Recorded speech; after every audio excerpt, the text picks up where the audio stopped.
Women make up half the world's population and yet represent 70% of the world's poor. And here now to tell us how empowering these women will lift the world out of poverty, we're happy to welcome back Sally Armstrong, author of The Ascent of Women, Our Turn, Our Way, a remarkable story of worldwide change. And welcome back for day 2 of 2. Well, I'm glad to be here again. Here at TVO. I want to just do a little, for those who may have missed yesterday, do a little recap on yesterday before we move on and talk about empowering women today. After watching the struggle of women all over the world in some of the worst places, dealing with some of the worst things, you've thought about it now. You've written this book. How hopeful are you that we've really turned a corner in how these women will have a shot at a decent life going forward? I am hopeful, but I also know we are turning a corner. I found the evidence. We are turning a corner. You are hopeful in spite of everything we read in our newspapers every day. Well, look what you read, for example, about Malala, the young girl who was shot by the Taliban for going to school in the Swat Valley in Pakistan. Shot where? Shot in the head. In the head. Can you imagine? Yeah. And she survived. There were 3 of them, actually. But you know what? Her story would never have made the newspaper 2 years ago. Never. They would have said, it's a girl. Or a more sophisticated person would have said, well, Taliban said don't go to school. What's she going to school for? Her story within every paper around the world. More than that, we won't let it go. When she had her surgery, we have television people and we have newspaper people giving us diagrams of the cranial surgery and the cochlear implant. And then a couple of days ago, she went back to school. She made all the papers again. She's become the world's daughter. We won't let her go because to me, she is a symbol of this change. I dedicated the book to her. Yes, you did. In your view, is the empowerment of women and economic justice 2 sides of the same coin? Absolutely. You know, in 1985, the World Bank did a study to say, if you treat the girl child properly, if you give her some food, some education, some health care, certain very predictable things will happen. She will marry later, she will have fewer children, and those children will be healthier. You know, when I heard that as a young reporter, I thought, this is really good. But I didn't see that change. I didn't see it happen. Certainly, the gender component in development was there. They started putting money into making sure the women and girls had more access. But they were still building hospitals in places the women weren't allowed to go to. All that baloney continued. But then, a couple of years ago, Jeffrey Sachs, the Millennium Goals economist, said, the status of women and the economy are directly related. Where one's flourishing, so is the other. Where one's in the ditch, so is the other. You know, grade 10 students in Ontario could have told you that was true probably 5 years ago. But when Jeffrey Sachs said it, it got traction. Now, all the studies devoted to the status of women are showing. Isabel Coleman was the one who said, if your country oppresses women, you're doomed to be a failed state. It's pretty strong. I remember watching Michael Ignatieff give a speech. This was when he was opposition leader. And he said, it seems so simple, but play it forward for us. He said, educate a young girl, you'll solve all the world's problems. Because educating a young girl begets what, which begets what, which begets what? Well, every study they've done has shown that women will spend the money on the children, on getting the children to school and getting the children better food. I don't like setting up men versus women in this book, but the studies show that men spend the money on themselves. So that's where all of that comes from. Educate a woman and you'll educate a girl and you'll educate a village. I want to talk about Mohammed Yunus and the Grameen Bank. Am I saying that properly? You are. He's the most incredible man you know. Tell us about his work. Well, here's a man who was a very successful banker in Bangladesh. And he walked to work every day. And he used to walk by women who were using bamboo to make trays and little stools and things like that. And he got talking to them. Anyway, fast forward, he finds out they're paying a fortune for the bamboo, way more than they should. Not only that, they're giving the goods back to the same guy who's paying them less for the stool. What the guy was doing was perpetuating the poverty of these women. So Mohammed Yunus goes to his bank and says, we ought to set up a business here and loan money to these women. They said, are you crazy? Lending money to the poor, they'll never pay it back. He quit his job. He opened what he called the Grameen Bank. He started lending to both men and women. How much money? Like tiny amounts, right? Not huge amounts, but enough to change their lives. So he ended up deciding he would only loan to women. Now, I did a story on one of his projects once. It was 90 women building 90 kilometers of road. Now, it was a rough road, but it was a road that came out of the villages and into the city. You should have seen what happened. Right away, they had a rickshaw acting as a taxi, making money as taxis. Another one had a cell phone. She's in the rickshaw, bringing it to each village. People could call their relatives in America. Immediately, the commerce changed. And now the Grameen Bank was the first and the most successful to do this. I have to tell you, the government of Bangladesh presently is not enjoying seeing the rise of Mohammed Yunus. He even has a Nobel Prize. And now they're picking away at him, as dysfunctional governments do, claiming he's working over the age of 70 and that's a crime, claiming he didn't register the Grameen Bank properly. He's going through a very difficult time. What's their beef with him? Yeah. What's their beef with him? He's too successful. He's too successful. Yeah. They would prefer to see him fail and his work fail. I don't know if I'd go so far as to say they'd prefer to see his work fail, but they'd prefer the government got the credit for his work, which they didn't do a darn thing to get credit for. Let's talk about restricted potential here. The Economist reports that the increase in employment of women in developed countries during the past decade has added more to the global GDP than China has. Do restrictions still exist that limit that potential? Everywhere. Everywhere. Even in the true north. The restrictions are there, and they're so cuckoo. I mean, why don't people read these studies? And I'm not saying that simply to wave a flag for women. I'm talking about the economy. You want a better economy, then unlock the potential that you've kept on the sidelines. Do you know that the majority of the world's farmers are women? You probably already know that. I didn't. They are. It's something like 75% are women. So in Asia and Africa, the women farmers have poorer quality seeds than the men, less fertilizer, and fewer tools. And the study done by the Agriculture and Food Administration claimed if you gave those women the same level of tools as the men, the same quality of seeds, and the same amount of fertilizer, you could feed 150 million more people. Who is going to argue with those numbers? Well, somebody apparently is. Why the discrepancy in resource allocation? It's status. It's the same old story. We talked about rape the other day, that it was sidelined because it was thought, oh, it's a lot of women. Now women are farmers, oh, just give them the old tools. We all pay. It costs society, it costs the economy when you keep the status of women low. This is not about making women better than men. This isn't about one religion over another or one culture over another. This is about solving the world's most intractable problems: poverty, conflict, violence, and now we seem to have a way.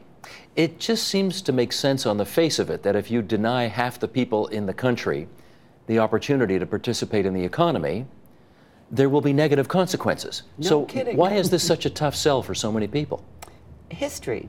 You know, we tend to do things the way things have always been done. We have men on the board of a company, all the boards of directors are men.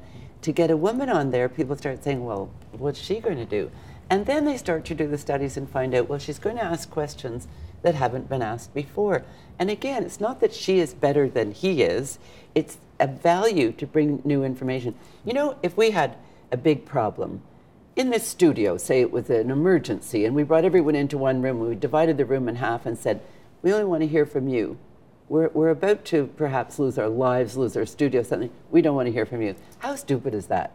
And now I think people are realizing that it's time. Do you think we are going to, well, before I ask that, I should say, do you believe women are adequately represented at the moment in positions of leadership in society? No. See, this gets to a great debate, which is a lot of women don't want to have those jobs because that's just not their interest. And therefore, the notion of all CEOs, all boards of directors, all fill in the blank, whatever you like, are never going to be 50-50 because 50% of the women out there don't want that life. You buying that? Partly.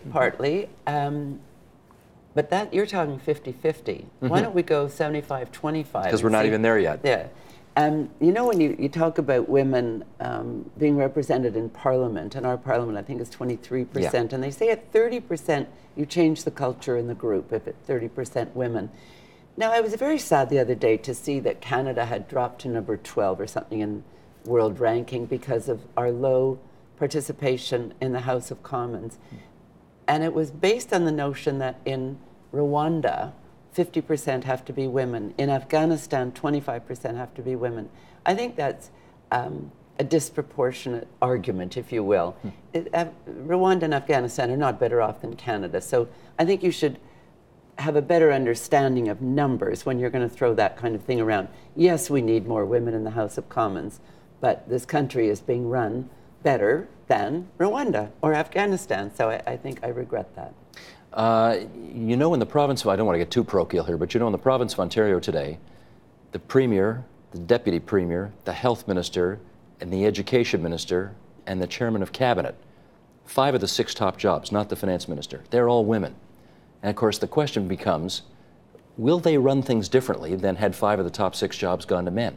What do you think? You know, the studies that have been done claim women bring different things to the table, that women are more interested in policy than they are in power. Women are more interested in peace than a piece of the turf. But the one thing I've observed in all the countries I've worked in all this time is that a sense of community works way better than a sense of control. And I think women tend to bring community to the table. Once again, they've got to get the kids to school. Look in war zones. Women are so hurt by war because all of a sudden the fields are full of mines, they can't farm them. All of a sudden the kids can't go to school, heaven forbid, they're stuck in the house. The issues around a woman's life are so much worse during a war. So then let's come back to the province of Ontario. I think leadership is kind of in your DNA.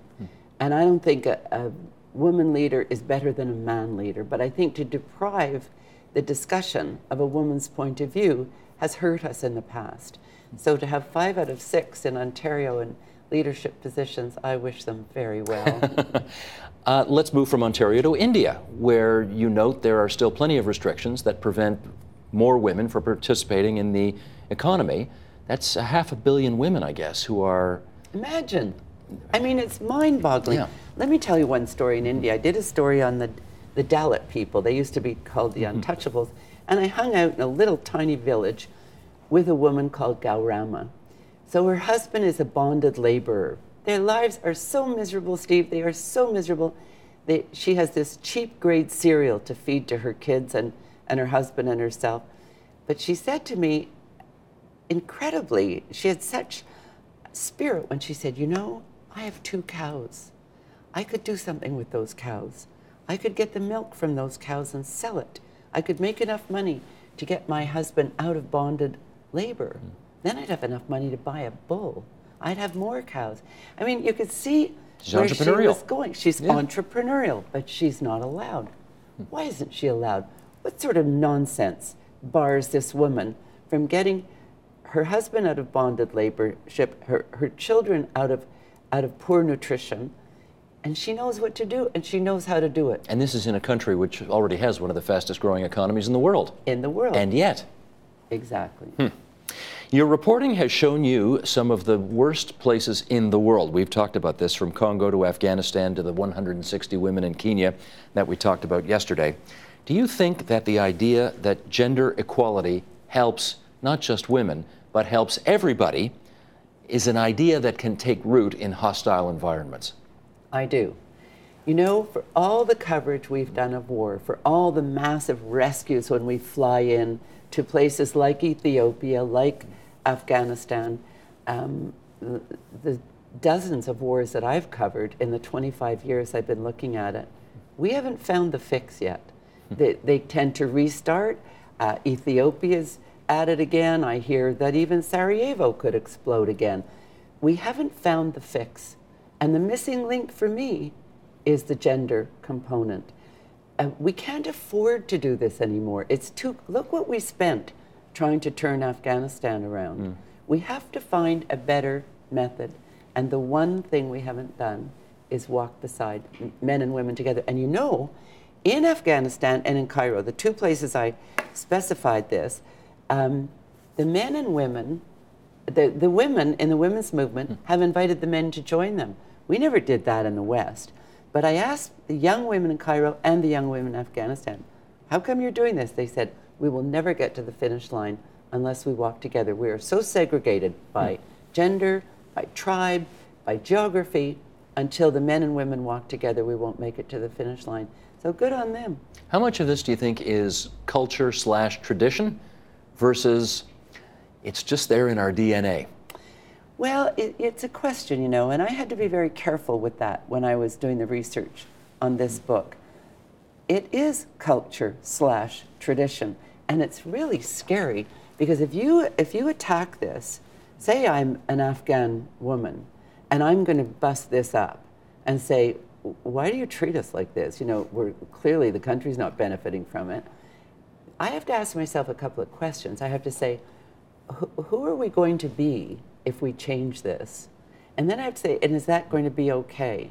Now, women have had to go through this, and I'm absolutely convinced it's the women of Afghanistan that can yank this very primitive country into the 21st century. Let's go from Afghanistan to Africa. Can we talk about grannies in Africa? Oh my! What kind of leadership are they demonstrating right now in an effort to take that continent out of so much of its misery?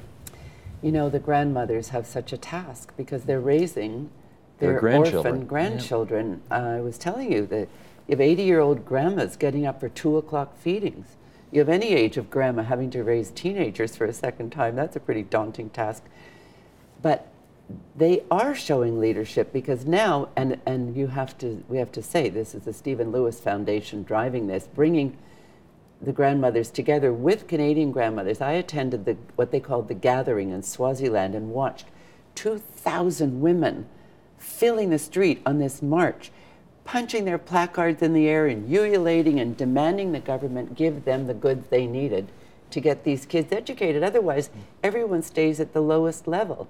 But you know, Steve, I looked at these women, I thought, holy smokes, this looks like Pete Seeger and Martin Luther King and Doris Anderson and Harvey Milk all rolled into one. This was the birth of a movement, the older women's movement.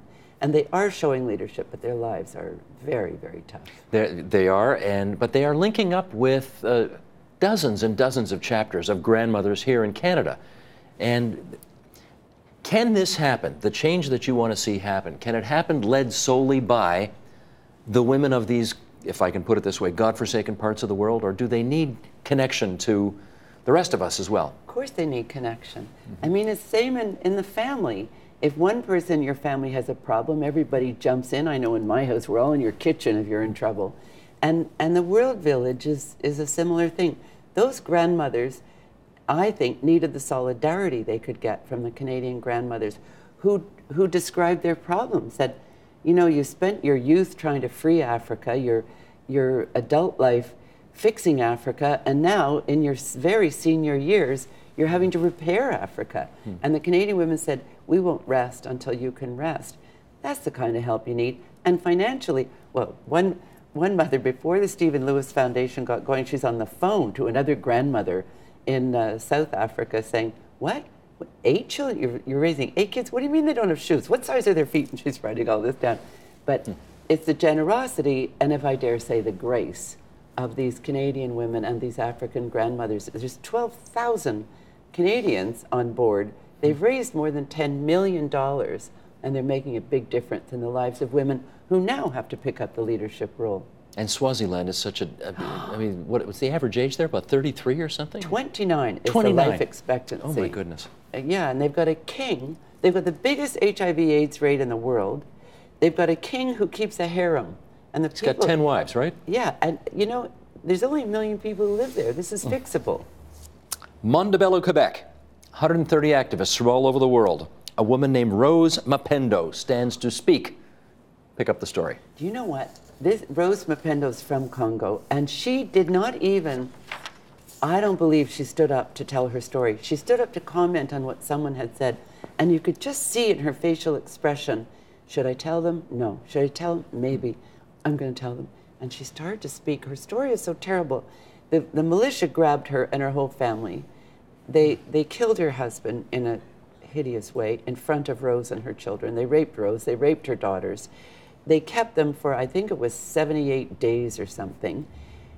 The story was so awful, and she didn't want to tell it to bring pity to herself.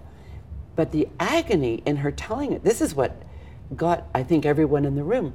She began to talk, and then she tried to compose herself, and finally one woman stood up and put her arm around her, and she finally blurted out her whole story, and she said, and I describe it in detail in the book, and I'm not remembering her exact words now, but she said, "It is you, me together that fix this. It is you telling story, you bringing truth." Her message was, until we accept the genocide, until we accept the hideous things they did to these people, then those people can't move ahead. And she saw this room full of people accepting the truth, and that was her piece of it. She wasn't looking for self-pity, but honest to God, Steve, everyone in that room leapt to their feet, and they were clapping and cheering, and Rose looked confused, why are these people clapping? And it was a galvanizing moment. It was, really was. So let's, in our last few minutes here, talk about what you think, if I can use that Star Trek expression, what's the final frontier for women? Having control over your own body. I mean, even in North America, we're looking at people who still think the little woman belongs in the kitchen, taking care of the children. That's a minority of people nowadays, wouldn't you say? Well, it's a minority, in North America? But boy, did they ever get a lot of ink. I mean, when you look at the American election, the number of people who had, even with Hillary Clinton, who was a hero to women, she was raising the issues, she's been doing it all these years all over the world, but there was still this talk about who has control over a woman's body. Well, a woman has to have control over her body. You can't run your life when someone else is in charge of your body. And we haven't met that frontier yet. I noticed the other day, and I'm going to forget the name of the state here, something in the Midwest, passed probably the most restrictive abortion law since Roe versus Wade 40 some odd years ago. Rights are rights until they're not, right? Nothing's guaranteed in this world, is it? Absolutely. And you say the most important thing, because I can't say especially with women's rights, because I've done almost all of my work on women's rights. You have to be constantly vigilant. If you stop being vigilant, they'll claw them back. It will go backwards, eh? Mm-hmm. You have to be vigilant. Do you think that part of the issue here is, I'm fishing here admittedly, okay? Do men fear women's sexuality in some respect, and that makes all of this just a bit too much to deal with for some men? I asked Louise Arbour that question once. Remember the fabulous woman who was head of the Human Rights Commission at the UN, Supreme Court judge. Yep. She said men are terrified because women reproduce. They bring on the next generation. She said that would make women the most powerful people in the world, so men realized they had to suppress them early. I've heard that argument from others too, that keeping women sidelined was important because of the power of reproduction. I'm not sure that perhaps we're too modern to really accept that kind of thinking now, but it is a heck of a power. I'm not even sure it's the power of reproduction. It may be just the whole, there's so much about female sexuality that men just don't get, right? And it may be too daunting for too many people, and it may be simpler just to turn the clock back, have it the way it was, you know? You know, you're probably right. You're probably right. It is always easier to use the throwback and rather than risk the frontier. So in our last couple of minutes here, a girl born today, pick a country. Pick a country. I'll give you a tough one, Afghanistan. Okay, a girl born today in Afghanistan, where's she going to be in her life in 20 years? She's going to be a lot farther than she would have been 2 years ago, because again, they found their voice. When I started covering Afghanistan, the women said, tell the Canadian women about us. We don't have any voice anymore. Ask them to be our voice. I was there a few months ago, and very young teenage girls are saying to me, the fundamentalists accuse us of westernizing Afghanistan, and we're saying to them, you think human rights are Western? You think treating people decently is Western? You think sending girls to school is Western? If that's Western, what's Eastern? This is a change. Will she be educated? Yes, she will be. If she's 20, will she be in post-secondary? Yes. Now, this is a very tough thing right now because the families feel that the girls need separate, segregated education. Right. and they need to be taught by women, and they just don't have the capacity. The Canadian Women for Women in Afghanistan are working their heads off trying to get enough money to train those teachers. Sally Armstrong, you've given us so much to think about, and I can't thank you enough for coming in here these last couple of days and talking about your latest, Ascent of Women, Our Turn, Our Way, a remarkable story of worldwide change. It is a remarkable story, and I'm surprised any publisher would let you put some of this in paper, because it's tough stuff, but necessary. Thanks so much for coming in. Thank you. It's a pleasure. Support Ontario's public television. Donate at tvo.org.